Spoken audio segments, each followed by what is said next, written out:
You just won't believe what happened to that boy. It's a chilling story. I didn't know how to react when I first heard it. It's like something out of a horror movie.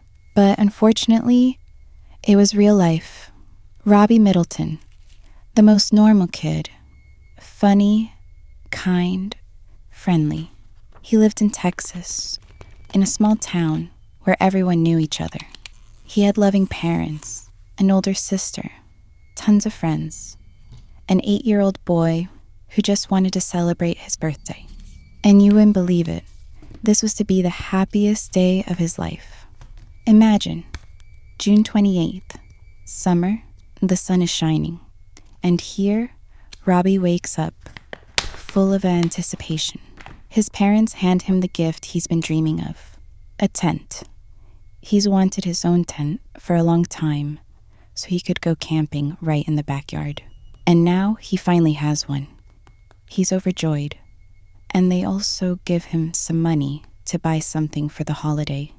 But this day, which was supposed to be the best day ever, turned into a real nightmare. Robbie decided to celebrate with a friend. He asked his parents if he could pitch a tent in the yard and buy fireworks. His parents allowed it and even went shopping with him. Everything was wonderful, but as the sun began to set, he gathered behind a friend who lived on the other side of the woods. Nothing unusual. He'd gone there before. Small town. Everyone knows each other. And what could have happened? Turns out it could. As soon as he was alone in the woods, he was grabbed. Somebody jumped him from behind, tied him up with a net, and then, oh my God, think about it, doused him with gasoline and set him on fire. Set a live baby on fire. Can you imagine the pain? His body went up in flames like a torch, but he didn't pass out from the pain. It was so intense that he stayed conscious. He screamed. He screamed for help, but there was no one around.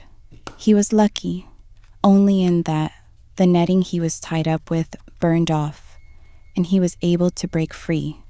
Completely burned, charred, he was able to crawl away. With his last strength, he crawled to the road. You think that's the end of it? No.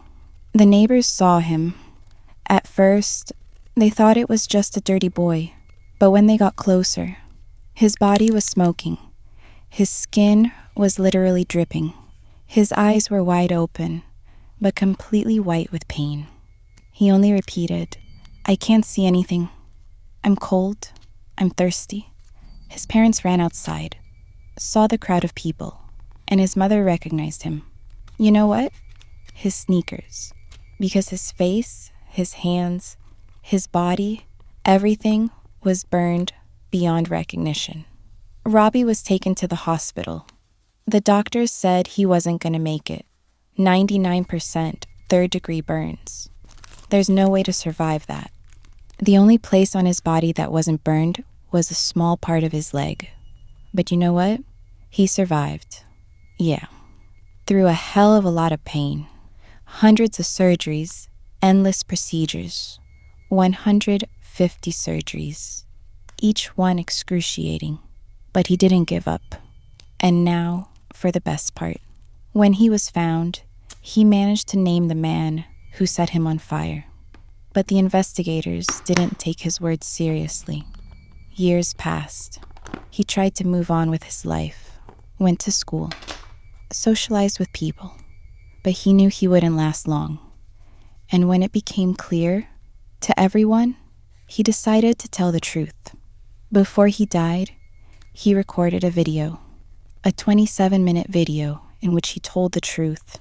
He gave a name, Donald Collins, a local teenager, 13 years old at the time, a kid who was known around town as a troublemaker.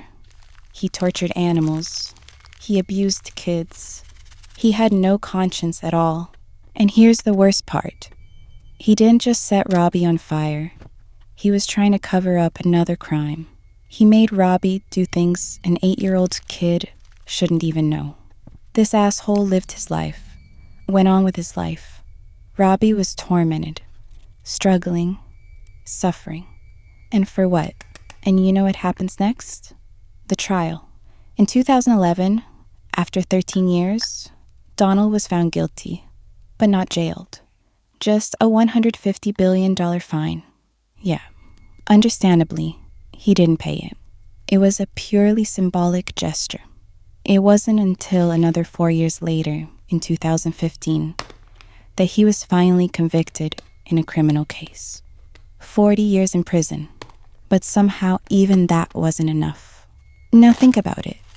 Robbie could have lived. He could have become an adult.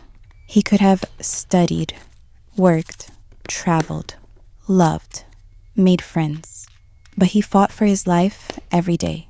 You know what strikes me the most? He didn't victimize himself. He didn't shut down. He went on with his life, helping others. He met people who were also survivors of abuse. He raised money for skin graft research. He just wanted to make sure no one else had to go through what he went through. And you know what? Justice was served. Yeah, Donald's in prison. But the price was too high. It's a story that can never be forgotten.